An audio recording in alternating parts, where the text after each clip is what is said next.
through. This one happens to be my personal favorite. You know, warm and sunny, there's beaches, you know, it's kind of like, what's not to like, right? So, welcome to another wonderful MRO. I'm Ed Hazelwood. I'm the Editor-in-Chief Conferences at Aviation Week, and that is a title change, so that's a promotion. So, Tom, thank you very much. Appreciate that. If you're new to MRO, welcome to the club. For most of you, however, I know that this is welcome back.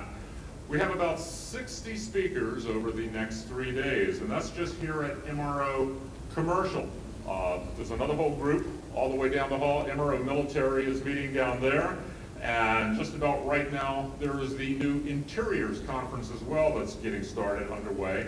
And all in all, it is a great lineup across the board.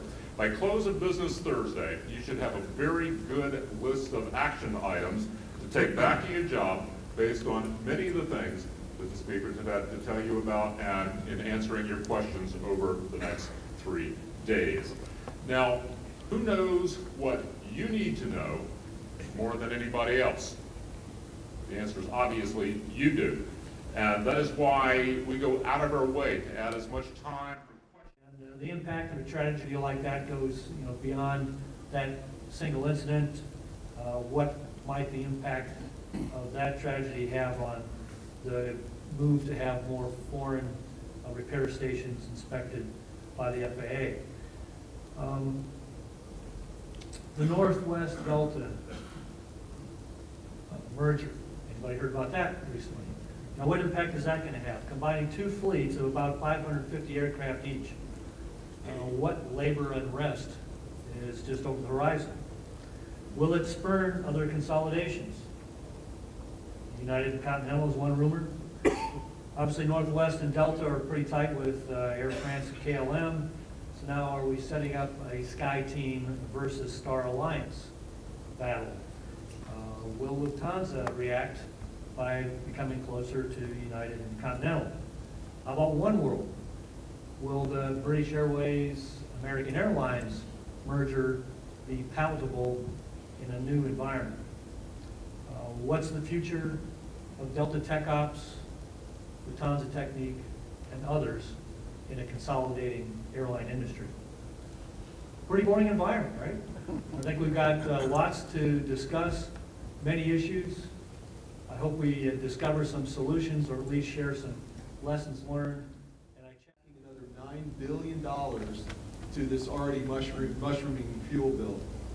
And everyone in this room, whether with the MRO industry, aviation in general, even the general public here in the U.S. will feel that. And despite what you've heard, airlines have a remarkable environmental record.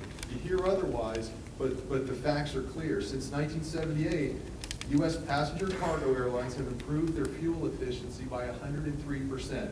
So that saves over 2.3 billion metric tons of carbon dioxide. And that's the equivalent to taking 17 million cars each of those years off the road.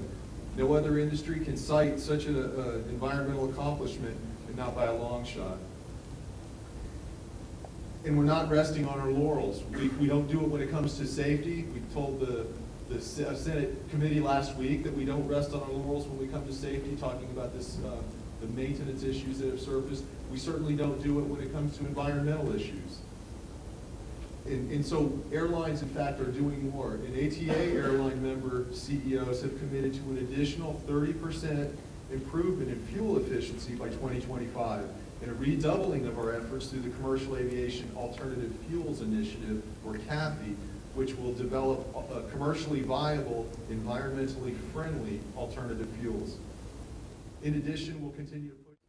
And our keynote speaker is Monty Brewer. He joined Air Canada 6 years ago.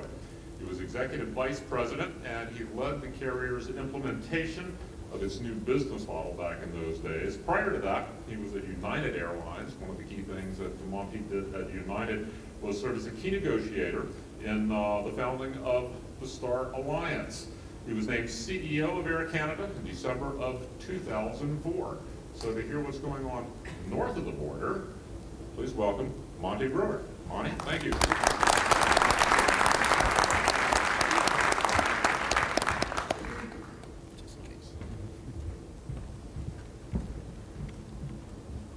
much. Good afternoon, everyone. I very much want to know my audience. Got a couple questions for you before I start off. First of all, how many of you have flown Air Canada in the last 2 years?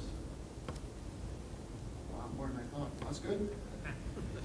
How many of you have bought a last-minute ticket where you've had to go up and then you were astonished by the price you had to pay, and then you just kind of swallowed hard, put down the credit card, and took the punishment? Or expect more. It's a cost differential, which allows us to compete with them and with the best international airlines in the world. So we now know how to compete successfully with every type of carrier in the world. And while that the U.S. still sees shift from the traditional carriers to the low-cost carriers up in Canada, we've actually seen it stop. Both models have now found the balance point, and we're both growing in the domestic marketplace. Air Canada, in the last 3 years, has grown its domestic revenues by 35%, even though the low-cost carriers grow very fast as well. But it's no longer at each other's expense. And it's paid off for our investors with continued improvement in our margins. And it's allowed us to reduce the volatility. It's allowed us to continue our cost reduction, and it's improved our customer service, and it's made it a better place for our employees to work. So Air Canada today is the 13th largest carrier in the world and known for innovation, and we're going to keep innovating to find ways to get costs out and improve our product to our customer. So all carriers are going through their version of this scenario. I mean, I'm happy to give the Air Canada commercial, and we're very proud of what we've been able to succeed to do. But every carrier is going through the same dynamic. They're trying to find their strategy to work through to find stable and consistent profitability. And everybody's in the very different stages of this, and today's announcement of the merger of Northwest and Delta is just another solution for them to attack the same problem. We all need to find a way to become more stable. The problem is fuel prices are going up very, very fast.